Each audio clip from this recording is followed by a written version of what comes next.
Dodge City and to the territory on west, there's just one way to handle the killers and the spoilers, and that's with a U.S. Marshal and the smell of Gunsmoke.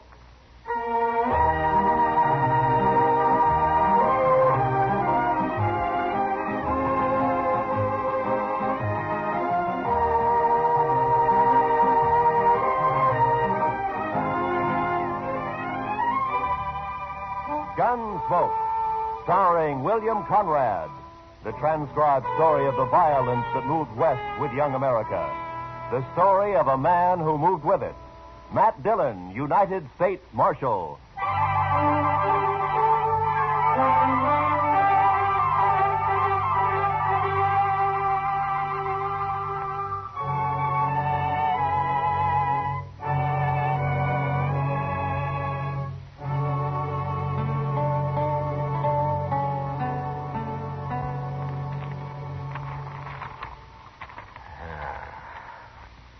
Is this everything, Chester? Well, there might be more later when they finish sorting the mail.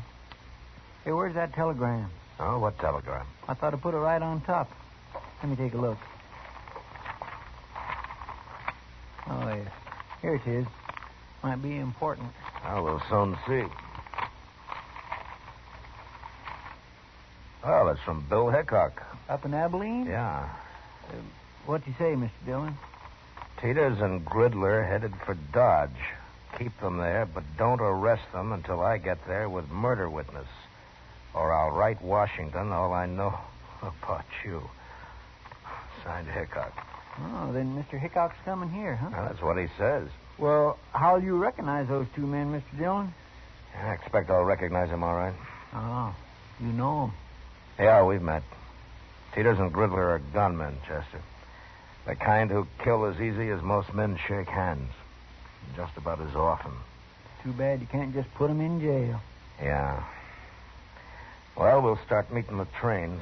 There's one in at noon, sir. Good. Then we'll meet it.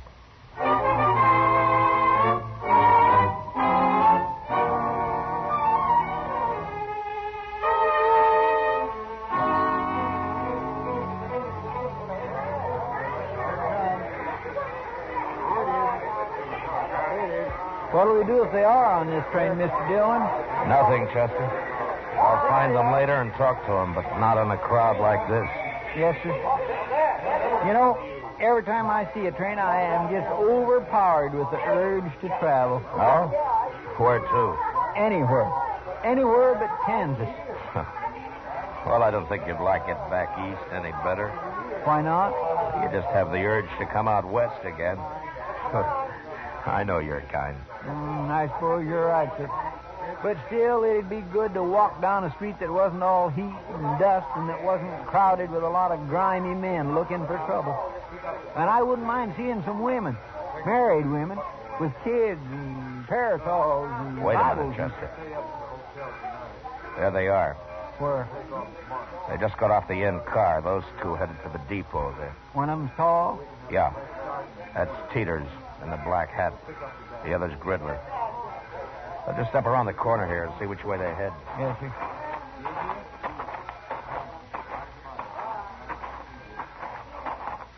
There they are. Yeah. Looks like they're going to the Dodge house. Now, let's follow them.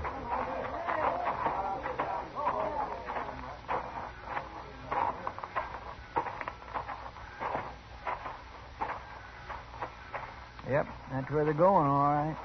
Now, let's wait here. I'll let them get a room, and then I'll go talk to them.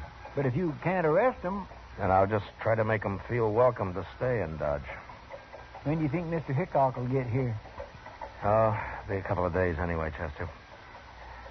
Look, right now, I want you to go back to the depot and ask the ticket agent to let me know if Teeters and Gridler start to leave anytime. You can describe them to him. All right, sir. And then go to the stage office. Yes, sir. And go to all the stables, too. If they rent or buy any horses, I want to know about it right away. I'll tell everybody. Also, tell them to keep quiet about it. I'll be back at the office later, huh? Right, sir.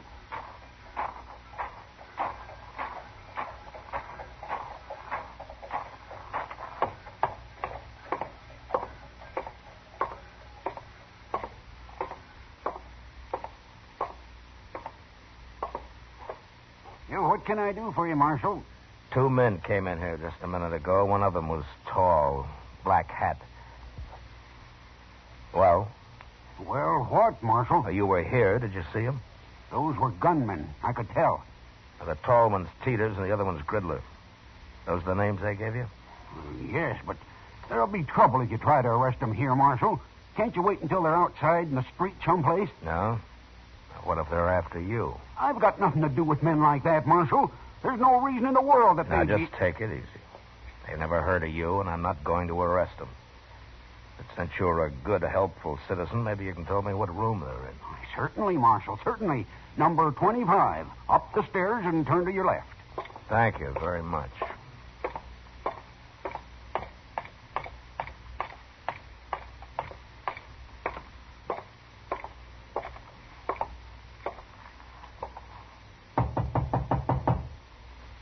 Who is it? Well, who is it, I said? All right, open it, Gridler.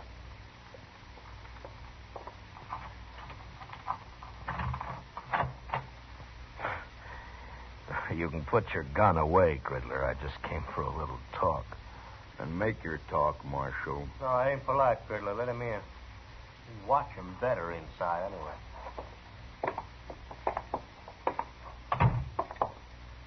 Hello, Teeters. What's on your mind, Marshal? I'm just trying to think. Last time I saw you men was in, let me see, was it Tascosa? Never mind all that, Marshal. Why are you here? No, I heard you were in town. I thought I'd drop by and say hello. News must travel pretty fast in Dodge. We ain't been here 15 minutes all told. Well, maybe he was expecting us, Gridler. I happened to be at the depot. I noticed you get off, so I followed you here. All right. But we're not wanted, Marshal. Matter of fact, a judge up in Abilene just turned us loose. Wasn't no witness to that killing. Wild Bill tried to frame us, but didn't work. Well, that just goes to show the law's fair to everybody, doesn't it? Why'd you come here, Marshal? Just to let you know that I'm still the law in Dodge and that I don't want any trouble here. And with men of your sort, I always like to mention that. We're not looking for trouble. Good. And you're welcome to stay here as long as you like. That's a funny thing to tell us. It's an open town, Teeters. Yeah, sure, Marshal. Sure it is, yeah. And I'll treat you two just like anybody else. If you stay out of trouble, the town's yours. Anybody who starts trouble won't be us. Well, I'm glad to hear that. I'll be going now, gentlemen. There are some pretty sharp gamblers here. Don't let them take all of your money. Oh, don't you worry about us, Marshal. So long.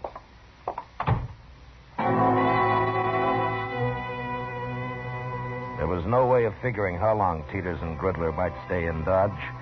If they took a notion to do some gambling, it might be a week or two, or they might move on in an hour. That night, however, they were still in town, bucking faro at the Alafraganza. Everything looked fine until Chester came into the office about 10 o'clock. They're fixing to leave, Mr. Dillon. First thing in the morning. Oh, how do you know? Jim Bunch at the stage office. He just told me they came in and paid their fare to Sharon Springs on the morning stage. Sharon Springs, huh? And then they're headed for Denver. Looks like it, sir. All right, Chester. Go tell Jim that I'm going to be on that stage tomorrow, too. If he likes, I'll ride shotgun for him. One of the boys can have a little time off. I'll tell him, sir. But are you going all the way to Denver? I'll follow him all the way to San Francisco if necessary. You can tell Hickok that when he shows up. Too bad he won't be here before they leave. And it'll be another day before he can get here. But that won't be too far behind us. Stage leaves at 8, right? Yes, sir. I'll be there to see you off, Mr. Dillon. Fine. We'll meet at the Dodge House for breakfast if you like. All right, sir.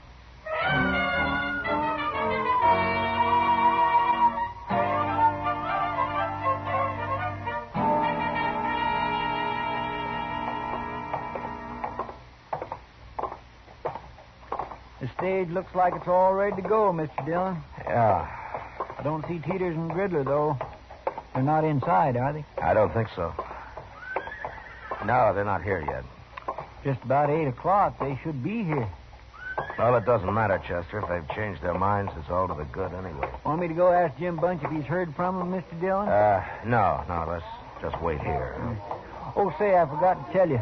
Jim said the regular shotgun messenger has to go up to Sharon Springs anyway, but to thank you just the same. No, good. Chester. Yes, sir? Look up at the other end of the plaza there. Coming this way. Oh, I declare. It's Sam. Yeah. Now what are they up to, I wonder? Well, they can't be taking the stage if they're horseback. No. Looks to me like they're fixed for a long ride, too. Sure does, Mr. Dillon.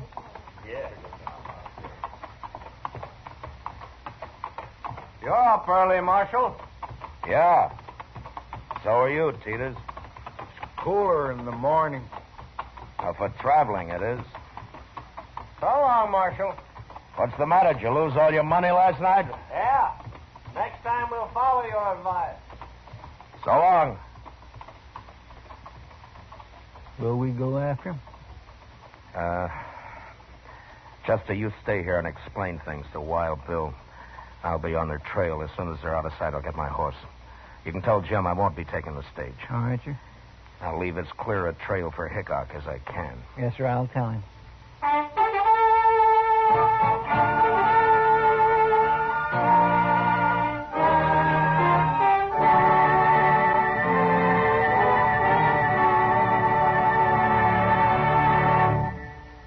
We will return to the second act of Gunsmoke in just a moment. But first, young women are needed to enroll as student nurses and to take their places as graduate nurses in an ever-expanding field where opportunity unlimited awaits.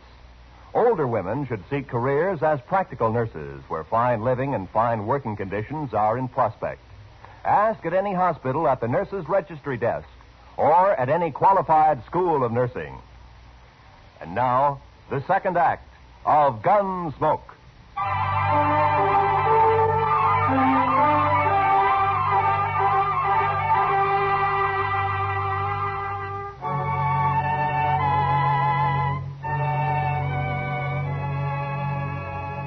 I did my best to stay out of Teeters and Gridler's sight. But if they had suspicions of being followed and were watching their back trail, they'd have known I was there, all right. The land was flat, and we frequently crossed great patches of powder-dried dirt that smoked the air with dust under the horses' feet. After an hour, they began to swing slowly north. And by noon, it was clear that for some reason they were riding in a great half-circle. They'd left Dodge, headed west, and sure enough, just after sundown, they rode back into town from the east. I waited until dark, then came in. Put my horse up. The office was empty, so I walked up to Delmonico's, where I found Doc having supper. Oh, Matt. Oh, sit down. Oh, thank you, Doc. Oh, you look hungry enough to even eat this food. Yeah, it's been a long time since breakfast, Doc. Yeah, a man ought to eat 3 meals regular, Matt. You'll get run down if you don't. Yeah, sure, Doc. Only sometimes you have to eat when you can. Oh, that's what you have a hard day, Matt? Yeah, I've been riding, Doc. Riding around in circles. Oh, is that what the government pays you for? Oh, I'd like to have your job. Right? I wouldn't be too sure of that, Doc. It isn't always this easy. Yeah, I know, Matt. Chester told me. What happened? You lose them? No, I didn't lose them. Matter of fact, they're coming in here right now. Huh? What do you mean they're coming? Those two? Yeah. They're pretty hard-looking fellows. They are. Evening, Marshal. Oh, hello, Teeters. Gridler. Marshal. This is Dr. Adams, gentlemen. How are you? All right, Doc. How are you? Well, what's on your mind? You are, Marshal. What? That was you trailing us all day, wasn't it?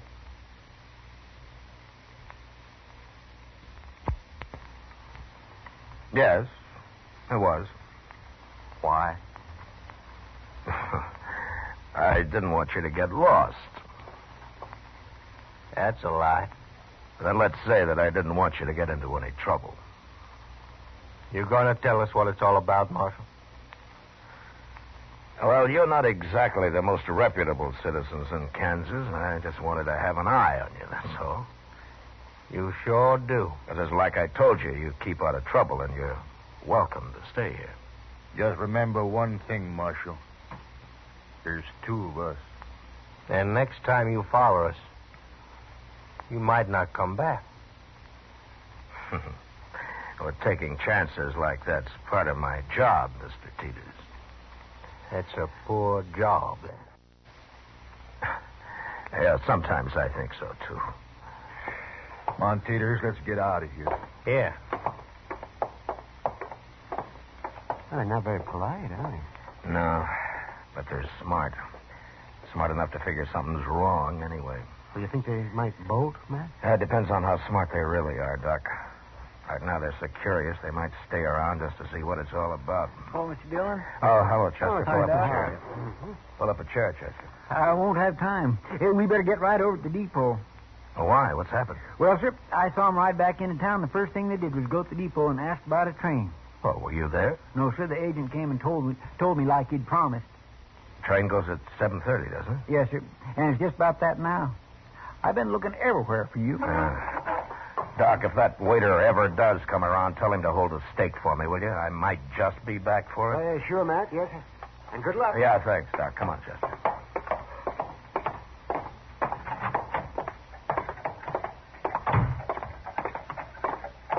Are you going to go on the train with him, Mr. Dillon? No. Hickok's sure to be here in the morning, Chester. If I can keep him off this train tonight, I doubt they'll try anything else till tomorrow. Yeah, but you can't arrest him. Yeah, I know. Well, then, how I'll just face him off it, Chester. So keep your head up. Yes, sir.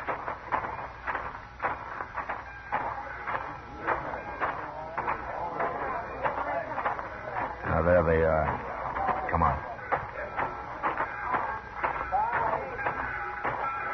You come just to say goodbye, Marshal? Not exactly, Peters. Oh? You can take the train tomorrow if you like, but not this one. Why tomorrow? Well, I've got orders to keep you in sight till then. Orders from who? It doesn't matter. But you have your choice. You can have the run of Dodge tonight, or you can spend it in jail. You know, you talk pretty loose for just one man, Marshal. Your friend there doesn't look like a gunman. Well, now, you can't always tell by looks, mister. I can. You said you didn't want trouble, Marshal, but you sure starting it. There won't be any trouble. You do what I tell you. And if we don't? I'll kill the first one of you that moves for that train. You can die that way, Marshal. Maybe. But you won't both get on that train. Gridler. You know me. You know I'll do it. We can still make it, Gridler. No. It's not worth it. We can go tomorrow. All right. Marshal, tomorrow it'll be different. Yeah, sure. Tomorrow it'll be different.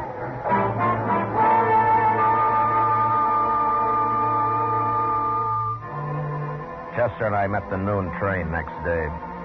But as I'd figured, Hickok didn't get off it. I questioned the man who rode the baggage car, and sure enough, Wild Bill and his witness had hidden out there the whole trip. As soon as the crowd left the depot, we walked down to the car. Crawled under it, and pounded on the door on the other side. Who is it? It's Dillon, Bill. Open up. Oh, jump up, man. Come on, Chester.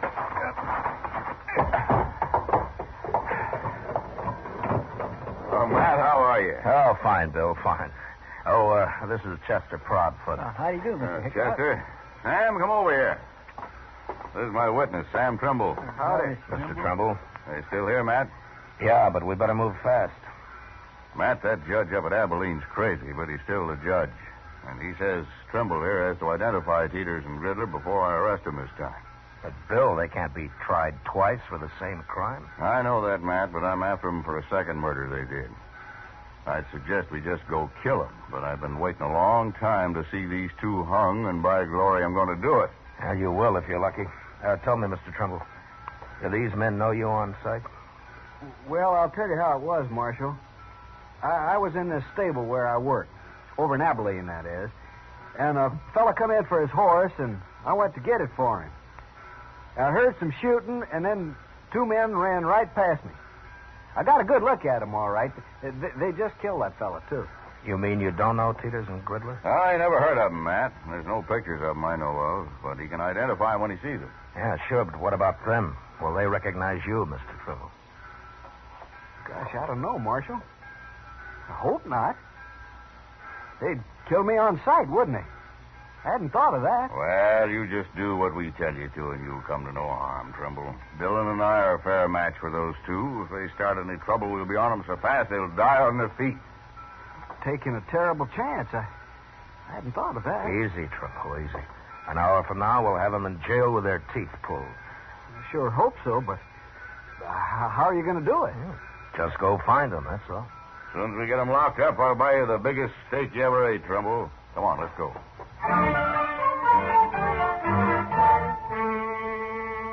I took Hickok and Trimble over to the Texas Trail, where we decided we'd wait while Chester located Teeters and Gridler.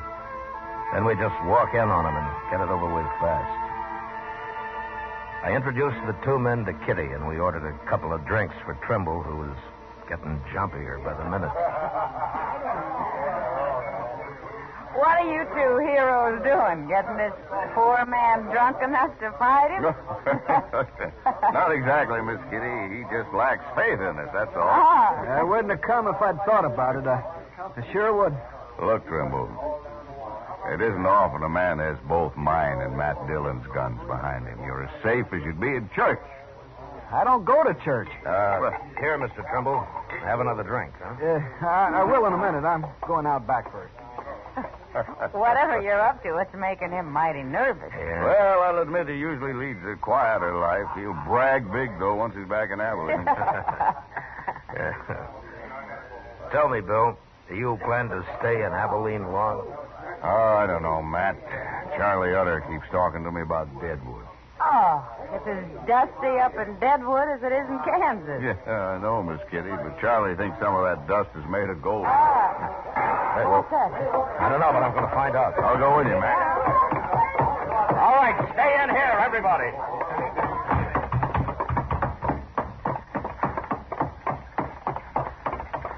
It was Teeters and Gridler. I was just crossing the street and saw him run out of the alley there. All right, come on.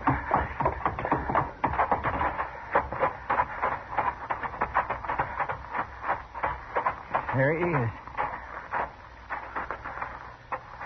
Yeah, it's Trimble. What happened, Trimble? They shot me. I was going to run away. And he got scared and ran right into him. Yeah, we shouldn't have let him alone at all. They said they saw me with you, Mr. Hickok. They said that's all they needed to know. And they shot me. Chester, go get the doc. Hurry. Yes, sir. Tell me, Trimble. They were the men who killed that fellow in Abilene. You recognized them all right? No. No. I never saw these two before. It wasn't them. What? I knew I shouldn't have come. I got killed for nothing. Trimble. Trimble. That's no use, Bill. Yeah. He got killed for nothing, all right. They must have figured he was a witness to some murder they did commit. Well, anyway, they'll hang for Trimble now. Let's find them before they get out of town, Matt. We'll find them even if they do. Hickok and I walked out of the alley and into the plaza. There were a couple of citizens who'd heard the shooting and had seen Teeters and Gridler run out of the alley. Told us that they'd gone into the Dodge house, and we followed. From the look on the clerk's face as we went past him and up the stairs, I knew that they were in their room. When we reached it, Bill stood on one side of the door, and I on the other. Think they'll fight, man? Well, let's ask them.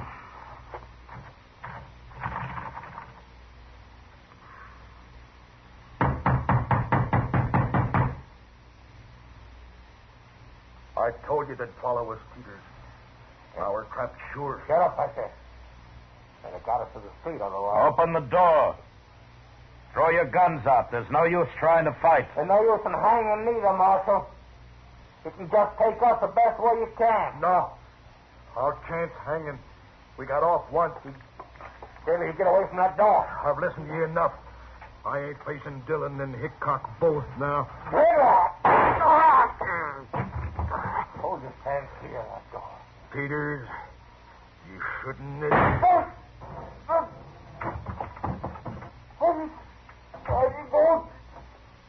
Don't you try to come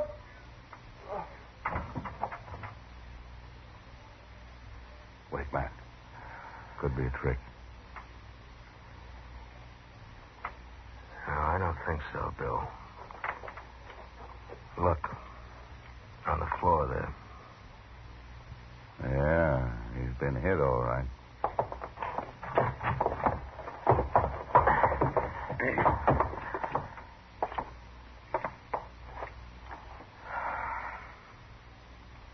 Well, they're both dead. Well, I sure never expected this. Saved us doing it, maybe. Riddler lost his nerve, blast him. Shooting was too good for these two. I wanted to see them hung. How things don't always work out, Bill. Well, they sure don't. Not lately, anyway. Matt, I think I'll go up to Deadwood with Charlie out of Wright soon after all. Maybe I can find me a little peace and quiet.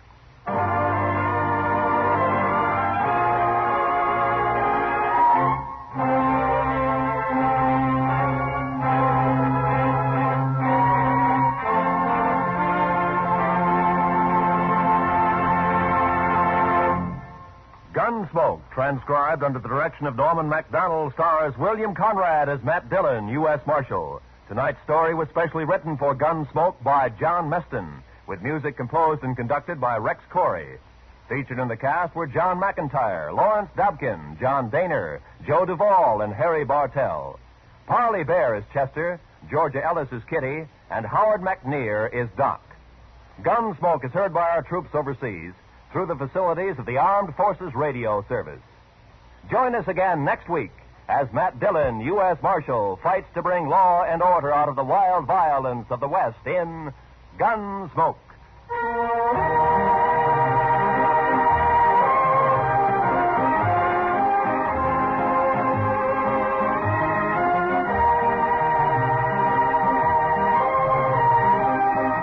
Many of the war orphans of Korea have never known peace or plenty. Their lives have gone from bad to worse. Now their future is in our hands. Without help, they cannot live. We can send them food through CARE, the American Package Sending Relief Agency. Send your contribution to CARE's local office or to CARE New York or CARE Los Angeles. This is Roy Rowan. This is the CBS Radio Network.